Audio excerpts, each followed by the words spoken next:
এমনিতেই মান নিয়ে প্রশ্ন আয়োজন নিয়েও। এর মাঝেই ফিক্সিং নামক বিস্ফোরক এই শব্দের আবির্ভাব। গেল দুদিন ধরে মিডিয়াতে ঘুরপাক খাচ্ছে সন্দেহের এসব ধাঁধা। গ্রুপ পর্ব শেষে বিপিএলে অপেক্ষা এবার প্লে অফের। এর মাঝেই ক্রিকেট পাড়া সরগরম ফিক্সিং সন্দেহে। অবিশ্বাস্য সব নো বল ওয়াইড, কারো চোখে লাগছে, কেউ বা করছেন দৃষ্টিগোচর। তবে চোখে লাগার মতো জিনিসকে কতই বা আড়াল করা যায়। ফ্রেমে রেকর্ডের এইসব মুহূর্ত যে প্রশ্ন তুলছে দিনকে দিন। শোনা যাচ্ছে অ্যান্টি কারাপশন ইউনিটের সন্দেহে রয়েছে 8 ম্যাচ, কাতারে আছেন দেশি সহ অনেক প্লেয়ারই। তবে প্রশ্ন হলো, নানান প্রশ্নবিদ্ধ এই বিপিএলে ফিক্সিং কাণ্ড আরও কতটা প্রশ্নবিদ্ধ করছে এই টুর্নামেন্টকে। 7 ফ্র্যাঞ্চাইজির 3টা বাদ দিলে, রংপুর রাইডার্স, বরিশাল আর খুলনা বাদ দিলে বাকি 4টা ফ্র্যাঞ্চাইজিকে নিয়ে ফিক্সিংয়ের এলিগেশন রয়েছে। তার মানে কি 7 ফ্র্যাঞ্চাইজির 4টা, মোর দেন 50% ফ্র্যাঞ্চাইজিস তারা সন্দেহভাজন। আমি রিপোর্টের কথা বলছি, এটা আমার কথা না। এই রিপোর্টগুলো হয়েছে, এই ঘটনাগুলো এমনভাবে ঘটছে, এমনভাবে ঘটানো হচ্ছে, এটা আসলে কোনোভাবে এক্সপেক্টেড না।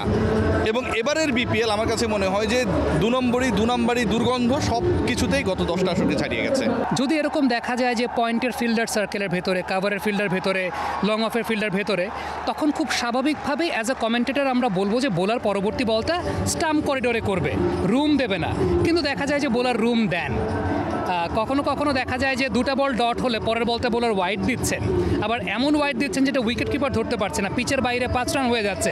সো অ্যাজ আ কমেন্টেটর যখন আমরা বসছি, আমরা কিন্তু তখন এটাকে ডেসক্রাইব করছি যে বিলো স্ট্যান্ডার্ড ক্রিকেট আমরা দেখতে পাচ্ছি, কারণ এই ফিল্ড প্লেসমেন্টে এরকম বোলিং দেওয়ার কথা না। সো ফিচি তো সবসময়ই ছিল, কিন্তু অ্যাজ আ কমেন্টেটর আমাদেরকে ওই নর্মসটা মেনটেন করতে হয়েছে। তবে হ্যাঁ, যেটা আপনি জিজ্ঞেস করলেন যে কিছু জায়গাতে তো, কিছু না, মোটামুটি বেশ ভালো জায়গাতে তো as a commentator field placement অনুযায়ী বোলিংটা মনে হয় না যে ক্রিকেটীয় জায়গায় যায়। ক্রিকেট বাঙালির আবেগের জায়গা, ভালোবাসার জায়গা। সেখানে এমন সব বিষয় ক্রিকেটকে নিয়ে কোথায় দাঁড় করায়, প্লেয়ারদের মূল্যায়নটাই বা হয় কিভাবে?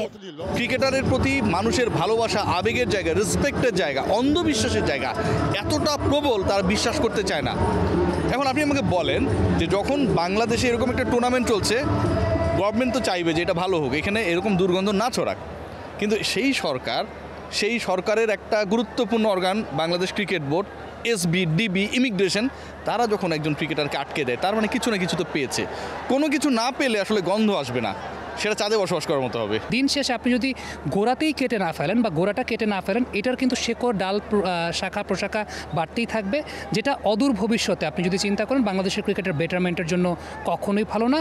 আর সবচাইতে আমি বলবো যে ক্ষতিকারক বাংলাদেশের তরুণ ক্রিকেটারদের জন্য, কারণ এস্টাবলিশ ক্রিকেটাররা তো এস্টাবলিশ ক্রিকেটার, তরুণ ক্রিকেটাররা যখন দেখবে তার আশেপাশে যেরকম তো হয়, তো সে শিক্ষাটা কী নেবে? ওকে, বড় ভাইরা করে, সো আমি ওই জায়গাটায় ডাইভ দেবো। তো এটা ভবিষ্যতের জন্য আসলে খুব ক্ষতিকারক। সন্দেহ নয় শুধু, গণমাধ্যমের নামও প্রকাশ হয়েছে বেশ কজনের। এর মাঝে খবর আসছে প্লেয়ারদের বিদেশ যাত্রায়ও পড়ছে নিষেধাজ্ঞা, যেখানে আছেন জাতীয় দলের হয়ে মাঠ কাঁপানো খেলোয়াড়ের নামও। বাংলাদেশের টপ যে দৈনিকগুলো রয়েছে, কালের কণ্ঠের কথা বলতে পারেন, প্রথম আলোর কথা বলতে পারেন, তারা রিপোর্ট করেছে যে একজন পার্টিকুলার ক্রিকেটারকে দেশ থেকে নিষেধাজ্ঞা দেওয়া হয়েছে। নিশ্চয়ই সেই particular cricketer BNP, Awami League, Jamaat Shibir কোনো দলের সাথে যুক্ত না, তিনি ক্রিকেটই খেলেন। তার মানে তিনি ক্রিকেট খেলতে গিয়ে এমন কিছু একটা করেছেন যেই জিনিসটা এতটা অ্যালার্মিং হয়েছে, এতটা বিব্রতকর হয়েছে, এতটা সন্দেহজনক হয়েছে যে ওই পার্টিকুলার ক্রিকেটারকে বাংলাদেশের ইমিগ্রেশন যেন ক্রস করতে না পারে, সে কারণে ল এনফোর্সিং এজেন্সির সাথে বাংলাদেশ ক্রিকেট বোর্ড, আকু সবাই মিলে একটা কম্পাইল অ্যাকশনে গেছে। কতটা ভয়াবহ! আপনার ক্যারিয়ারে আপনি এরকম শুনেছেন? আমার ক্যারিয়ারে আমি শুনিনি। অনেকেই ধরুন প্রমাণিত হওয়ার পরেই ঘটনা ঘটেছে, কিন্তু যেই ক্রিকেটারকে নিয়ে আলোচনা করা হচ্ছে সেই ক্রিকেটারে পুষ্পা টাইপের স্ট্যাটাস দেওয়ার পর এরকমটা ঘটেছে। ফিক্সিং আর ক্রিকেট দুটো দুমেরুর শব্দ হলেও অতীতে এই দুটো শব্দ সমান্তরালে দাঁড়িয়েছে প্রায়শই।